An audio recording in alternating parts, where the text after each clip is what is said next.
You are listening to the Retirement Lifestyle Advocates radio program. I'm your host, Dennis Tubbergen. Glad you decided to listen in today.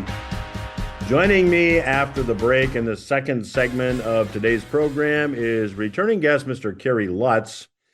Kerry is the host of the very popular Substack media platform and newsletter titled The Financial Survival Network.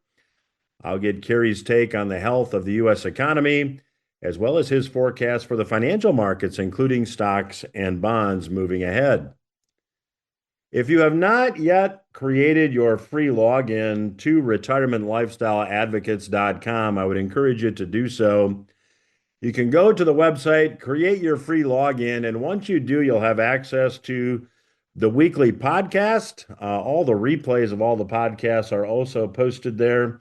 You'll get access to my weekly headline roundup newscast, in which I take a look at current headlines and talk about how they might affect you and your dreams for a comfortable, stress-free retirement. You also get a complimentary copy of my weekly newsletter titled Portfolio Watch. A lot of free resources, all available at retirementlifestyleadvocates.com. So I have a question for you to consider today. Is the U.S. government, for the sixth time in its history, about to default on its debt? Is history once again repeating itself? Now, what I'm going to share with you in this segment was inspired by an article that was written by Nick Giambruno, and it was published on International Man. And if you go to Retirement Lifestyle Advocates and create a free login and check out my October 27 issue of Portfolio Watch, there will be a link to the article, and I'd encourage you to read the entire article. Now, when I ask if the U.S. government is about to default on its debt for the sixth time in its history, keep in mind a default doesn't necessarily mean an outright default. You would be correct if you said, wait a minute, the U.S. government has never told a creditor you're not getting paid. That is true. The U.S. government has never had an outright default on debt. However, the U.S. government has changed the payback terms without the permission of the lender 5 other times in U.S. history. I call this the history repeats itself principle of borrowing in dollars and repaying the debt in dimes. So let's go through these 5 other times in this segment. And as we do, I think you'll see that there is a pattern here. I think you'll see that history is repeating itself. That's useful because as we go ahead and plan to try to put together circumstances in our own personal financial situations that will help us have a comfortable, stress-free retirement, knowing where we might go is very helpful. So let's go all the way back to after the War of 1812. After the war, the U.S. government established the Second National Bank of the United States. This was a central bank that was empowered to literally create currency out of thin air. In order to create currency to make interest payments on the bonds that were issued to finance the war effort. Again, keep in mind, this was after the War of 1812. The end result to investors who held U.S. government debt was that they were repaid in U.S. dollars that bought less than the U.S. dollars that were borrowed. As I said, this is a repeating event, and it allows the U.S. government to borrow in dollars and repay in dimes. I should say that it's not just the U.S. government that has used this principle, this technique, if you will, this strategy for dealing with debt. This is now the really policy du jour of every central bank around the world. Now we can fast forward in time from the War of 1812 to the Civil War. During the Civil War, this devaluation default was utilized once again. President Lincoln and Congress changed banking laws to allow banks to issue currency, provided the bank had gold, silver, or U.S. government debt to back the created currency. Prior to these banking laws being changed, banks could issue currency, but they had to have gold or silver to back the currency. The law was changed to allow gold, silver, or U.S. government debt to be used, creating a market for U.S. government debt. In fact, as an aside, this is what the recently enacted Genius Act does. The Genius Act allows any licensed entity to issue cryptocurrency called stablecoins, provided there are U.S. treasuries to back up the stablecoins on a one-to-one basis. The only difference between what happened at the time of the Civil War and the Genius Act is that the currency created today is now in digital form and is called a stablecoin versus a printed paper note. Now, if we fast forward in time to 1933, President Franklin Roosevelt at that time, by executive order, made it illegal for American citizens to own gold. At that time, Federal Reserve notes were fully redeemable for gold at a rate of $20 an ounce. By eliminating that fixed link between the US dollar and gold, there was no restriction on the amount of currency that could be created by the Federal Reserve. Once again, this devaluation default principle in action. Now, up until 1968, something called a silver certificate circulated. Like the Federal Reserve notes, these certificates were redeemable for silver. So up until 1933, Federal Reserve notes were redeemable for gold. However, that redemption privilege went away in 1933 when American citizens were required to turn in their gold. However, in 1968, silver certificates were eliminated. With silver certificates going the way of the dinosaur, now currency could be created and the devaluation default could be used. Now, a bit of a backstory here. After World War II, because the U.S. government had more than 20,000 tons of gold in reserve, the U.S. dollar was made the world reserve currency as part of the Bretton Woods Agreement. This was in 1944. Any foreign entity that had U.S. dollars could exchange them at a rate of $35 an ounce. However, because foreign entities increasingly took advantage of this redemption privilege, U.S. gold reserves dropped from more than 20,000 tons to just over 8,000 tons, which is the level of gold that the U.S. purports to have in reserve today.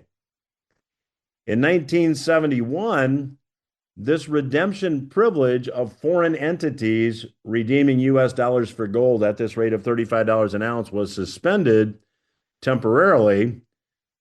And as we all know, that temporary suspension turned out to be permanent. Now, in 1971, American citizens could still not own gold. It was in 1975 that that law was changed and allowed American citizens to once again own gold legally. So this move in 1971 made the dollar a pure fiat currency and has allowed since that time for unlimited currency creation. So after the War of 1812, at the time of the Civil War, in 1933, in 1968, and 1971, the payback rules were changed. That's 5 times in history that the U.S. has utilized the devaluation default. Now, it's my view that the U.S. is using it again now, as evidenced by the performance of gold and silver over the past 5 years. Gold now over $4,000 an ounce. Compare that to 1971 when this link between the dollar and gold was eliminated. Gold sold for $35 an ounce. Does that mean gold is more valuable? It does not. An ounce of gold today makes the same amount of jewelry as an ounce of gold in 1971. The difference in price is 100% reflective of the devalued currency. Now, as I'm recording this, the Fed has just announced that they will cut interest rates by another quarter point. There is increasing political pressure to further loosen monetary policy, and this will simply accelerate the rate at which the devaluation default occurs. So if you're planning for retirement or you're developing an income model for the future, this should be a top factor in making your portfolio allocation decisions. As I close this segment, let me remind you that if you've not yet gone to retirementlifestyleadvocates.com and created your free login to get access to all the free resources there, I would encourage you to do so. I'll be back after these words with my special guest, Mr. Kerry Lutz.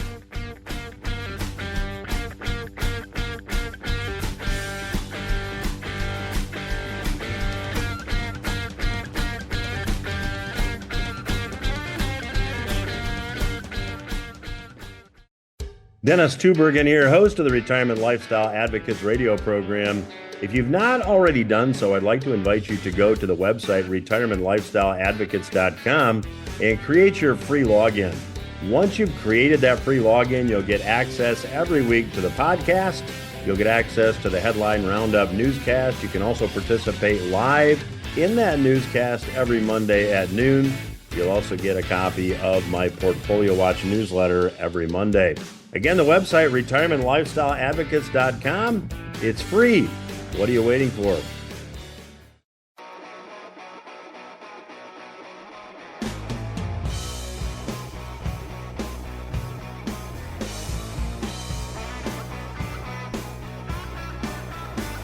Welcome back to RLA Radio. I'm your host, Dennis Tubbergen. I have the pleasure of chatting today with returning guest, Mr. Kerry Lutz. If you are a longtime listener, you recognize Kerry as the author of many books, but the most recent, The World According to Martin Armstrong, and you'll want to stay tuned next week for an exciting update on that topic. Kerry also has a very popular Substack newsletter and media platform. You can go to kerrylutz.com and check it out. And Kerry, welcome back to the program. Hey, always a pleasure to be here with you, Dennis. Love your work. And likewise, Kerry. So let's just jump in. I'd like to talk a little bit about stocks in general to get started. The Buffett indicator near or at an all-time high. We have a cyclically adjusted price earnings ratio that's now back at near a high over 36. What's your forecast here for stocks? It seems like stocks keep going up, but I can't point to the reason why. What about you? You know, it's a simple matter. I think Martin Armstrong has nailed it. I've been interviewing him since 2011, and he said the stock market's going to keep going up because what you have, not so much yet in this country, although to some extent it's so, but a loss of faith in and confidence in European markets and banks. So the money is just pouring in here, and that's China too, Asia. There's big, even though on the one hand we're in a trade war with China, on the other hand, flight capital from China continues coming into the US and it's not going into bonds. There's definitely a loss of faith in government bonds, so it goes into the stock market. So yeah, we're going to have volatility for sure, but until there's a better place to put tens, hundreds of billions, trillions, it's going into the market. You can't have $1 trillion gold purchase. That would drive the price of gold up to $100,000 an ounce, like overnight. So it happens over time. Money goes into gold and silver, which is why gold and silver are going up. It's and cryptocurrency, Bitcoin as well. It's all loss of faith in the system. Every dollar going into Bitcoin, every dollar going into gold and silver, it's loss of faith, and they can knock it down periodically, like what's happening now, just in time for the options expiry in October 29th. And then, you know what? It'll go back up again, is my guess. It'll take some time, perhaps, technical damage to the market, but you can't stop a trend.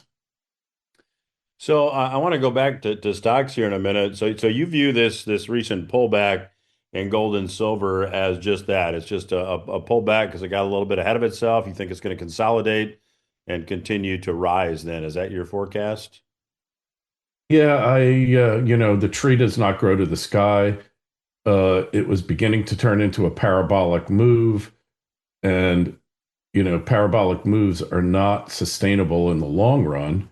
So that combined with the desire of the folks on the COMEX to not take big hits on their options positions, uh, it was inevitable. But now premiums widen. You'll see premiums widen, and you'll see more money, smart money, pouring back into the sector. Uh, it's good to have these periodic pullbacks. Even if I wasn't a conspiracy theorist, I would say this type of thing is going to happen anyways because optimism outruns reality. But in this case, we're at the beginning of these markets, and there's really no stopping it. So just to go back and revisit stocks for a minute, when you look at this rise in stocks, it certainly has not been a broad-based rally in stocks or a broad-based bull market. Of late, anyway, AI seems to be pulling a lot of the weight here. How do you see AI moving ahead? Do you think this is a bubble? And if so, how does that affect the overall market? Is there another sector that you see coming in and taking the place of AI? Yeah, that's a good question there. And hate when people say that to me, but it is a good question because it really cuts to the chase, and that is that AI stock market boom. How long can that go on? How fast can it keep going? Its staying power, and we were talking pre-call about how it's exactly like the dot-com boom of the late 90s, early 2000s, and that is that the technology is here to stay, but the companies aren't. And basically, uh, in the late 1990s, companies were just calling themselves .com, even though maybe they had a little website that said under construction, but they became a .com company overnight and bid up to the moon. And AI, similar thing, but the technology is here to stay. It's transformational, and I don't know what companies are going to live or die. I assume that companies like uh, obviously XAI and OpenAI, they're here to stay. I assume that Google and it's Gemini, uh, Microsoft Copilot, and the other big tech platforms that have adopted it. I mean, I'll tell you what. I'm involved in a conflict right now with Google, Alphabet over throttling my channel. I proved it with AI. I actually proved exactly what they were doing. But what I came to realize in analyzing exactly how the company works, they're being run by AI. Yes, they have people that need to do things, but AI is effectively running their platforms. There's virtually little or no human intervention left in their platforms. The AI literally runs it. It isn't somebody, maybe they have to have human interaction with certain types of content. I don't know that. But basically, everything is happening through the algorithms. Very little human input is running the company other than setting policies, deciding where to go. I think this is happening in our political structures too. I think in the White House, I call it Trump GPT. I think that's setting policy. Trump makes the decisions. It's not like Trump is sitting watching TV 12 hours a day and not doing anything. But before they make a decision, before they decide what to do, they war game it through their AI, and then the decision gets made based on the results of simulations and such. So, yes, AI is here to stay. Are the companies here to stay? Yes, some of them for sure, but most of them will go bye-bye or a large portion, just like what happened in the dot coms. Kerry, as you were talking, I'm reminded of the fact too that we had the American auto industry that evolved in the 20s and 30s, same kind of thing. It was a new technology. Lots of companies actually popped up, but we ended up with three companies once the dust settled. So this is not anything new. Hey, and through the AI partly, we have now a fourth big three company, Tesla, right? And honestly, like I followed that company from the beginning because I'm a car guy, and I never thought they had a prayer of actually attaining permanency in the space because it had never been done since the Great Depression.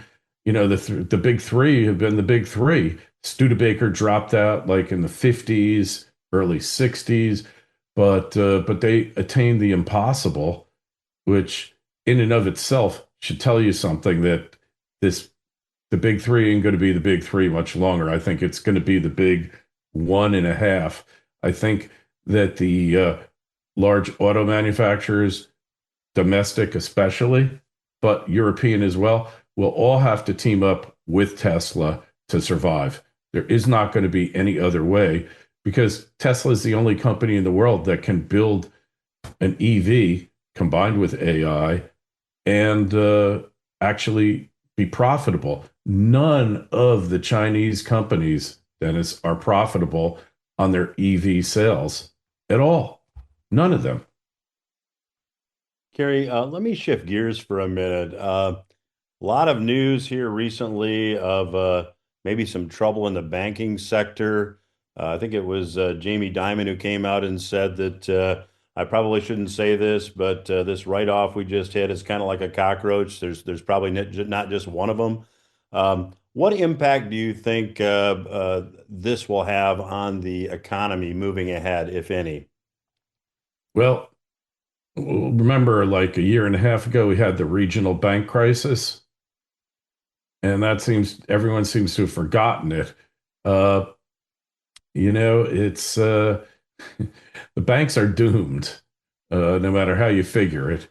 Uh, Hopefully, the party can continue. Maybe the AI can figure a way for them to get out of this. But a lot of what they do, uh, they're not what they used to be. Like I always thought they were intermediaries, and they brought in capital, and then they invested capital, loaned it out. But they've just become like another casino on the Vegas Strip. They don't perform their traditional functions, which means that, yeah, like they're going to have loan write-offs, but a lot of their profits don't even come from making loans. It's FX, right?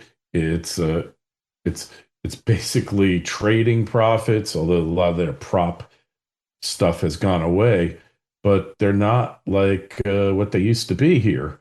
So now, and then after the last financial collapse, I think they kind of just became like basically kiosks for the Fed. You know, they don't really, they owe their existence to the Fed, right? And they're at the mercy of the Fed for rules. So yeah, they can put out some nice credit cards, um, and they get fees, but interest income from making loans to worthy businesses just seems to have taken a back seat.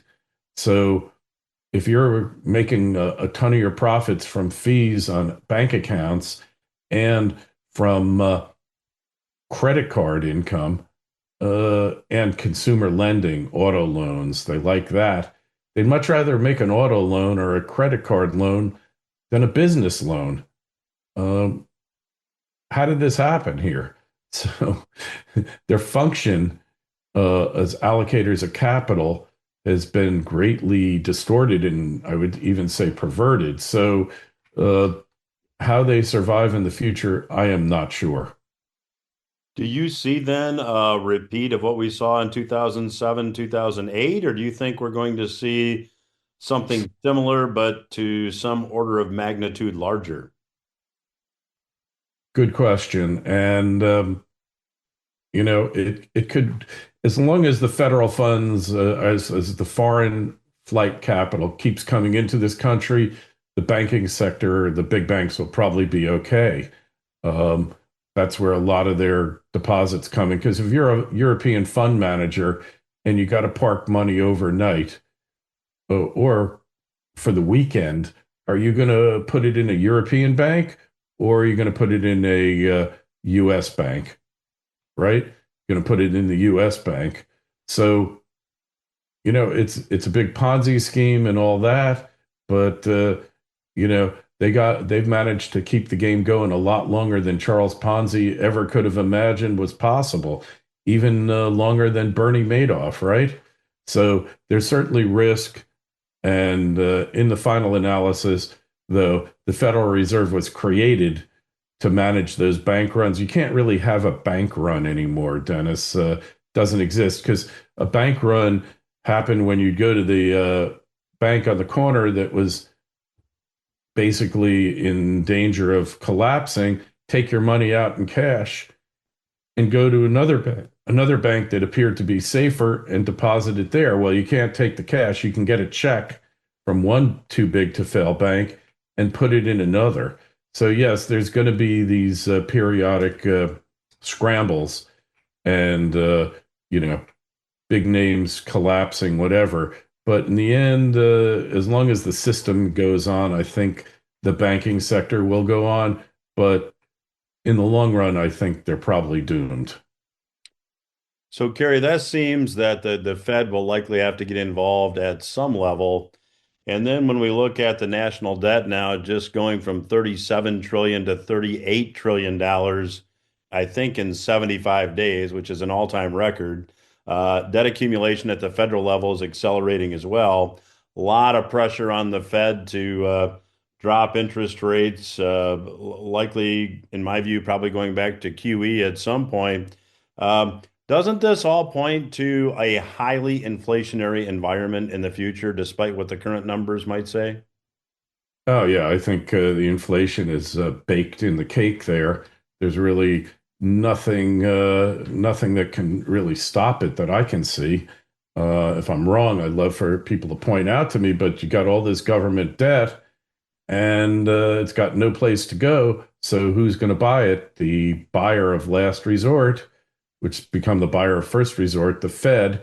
Other countries will stick money in there overnight, but they're not going to be long-term purchasers of the 30-year, the 10-year bond. They're just not going to do it. It makes no sense, and the risk is too high. So, yeah, the system is unraveling. Can the AI figure it out before it collapses? That's I'm sure like Elon Musk showed this in Doge, and you can debate whether Doge had an effect or not. But I think what Doge showed us is that using AI, look, the goal is with the Doge AI tool is to eliminate half of the federal regulations by Trump's first anniversary of his swearing in. January 20th, 2026. Imagine what'll happen if they can eliminate half of the Fed rules and regulations.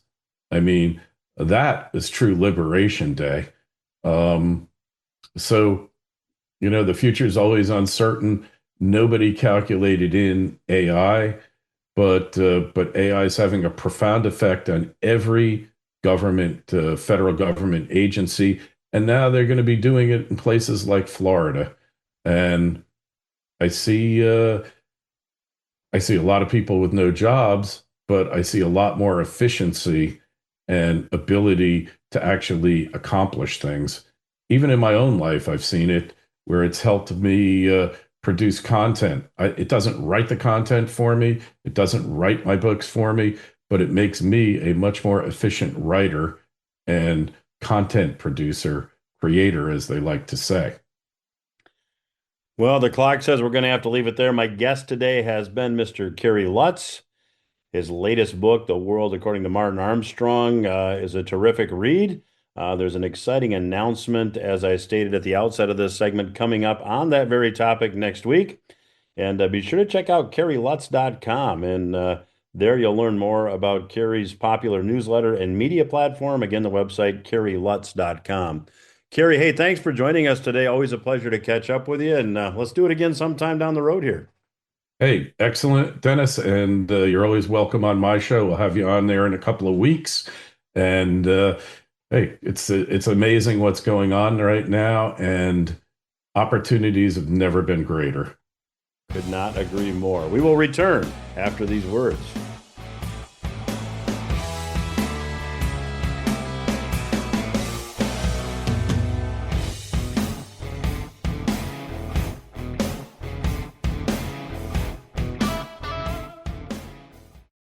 Dennis Tubbergen here, host of the Retirement Lifestyle Advocates radio program. If you've not already done so, I'd like to invite you to go to the website retirementlifestyleadvocates.com and create your free login. Once you've created that free login, you'll get access every week to the podcast. You'll get access to the Headline Roundup newscast. You can also participate live in that newscast every Monday at noon. You'll also get a copy of my Portfolio Watch newsletter every Monday. Again, the website, retirementlifestyleadvocates.com. It's free. What are you waiting for?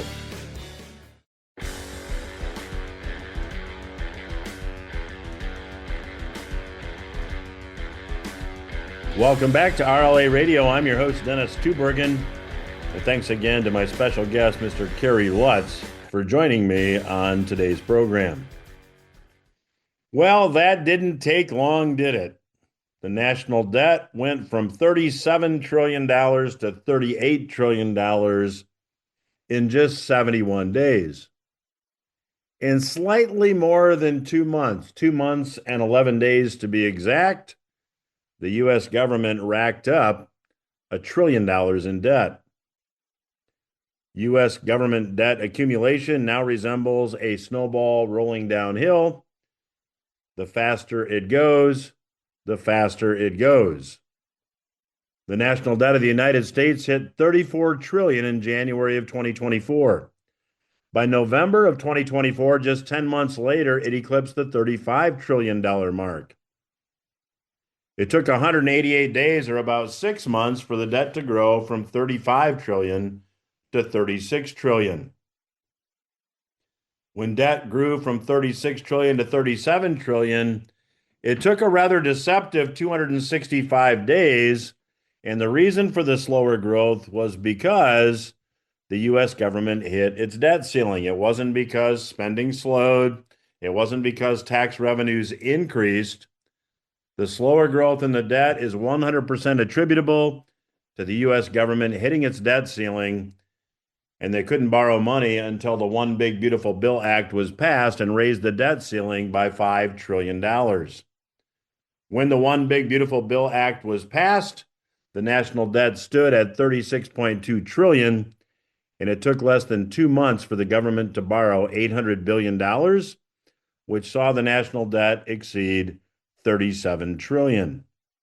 Now, 2 months later, or a hair more, we now have $38 trillion in debt. The problem, of course, is spending.